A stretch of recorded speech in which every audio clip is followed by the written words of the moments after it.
अस्सलाम वालेकुम। आज मैं आपको बताऊंगी कि लुकमान हकीम ने अपने बेटे को क्या नसीहतें की हैं। इससे पहले अगर आपने चैनल को सब्सक्राइब नहीं किया तो सब्सक्राइब कर दे और वीडियोस को लाइक कर दे। लुकमान हकीम ने अपने बेटे से कहा, ऐ मेरे बेटे, मैंने लोहा और पत्थर सब उठाए, लेकिन कर्ज से ज़्यादा बोझल कोई चीज़ नहीं उठाई। मैंने पकीज़ा चीज़ें खाई हैं और बहुत अच्छे हालात देखे हैं, लेकिन आफियत यानी आजमाइश से दूरी से ज्यादा लजीज चीज नहीं पाई, और लोगों की तरफ अपनी जरूरतें ले जाने से ज्यादा तल्ख किसी चीज को नहीं पाया।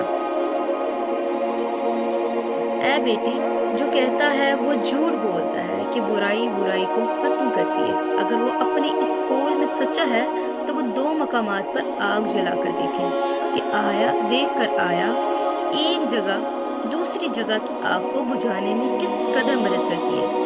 हकीकत तो ये है कि खैर और भलाई ही बुराई को खत्म कर सकती है, बिल्कुल इसी तरह जिस तरह पानी से आग बुझ जाती है।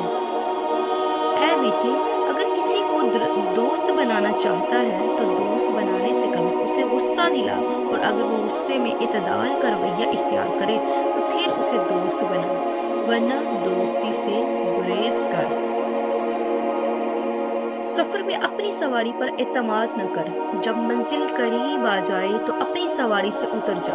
शब की आवाज में सफर न कर। सफर में अपने साथ अपनी तलवार, जूती, मामा, कपड़े, पानी, सुई धागा और चीनी वगैरह रख। अपने हमसफर का हमदम और साथी बन जा, सिवाय इस सूरत के कि जब वो कोई गुनाह का काम करे।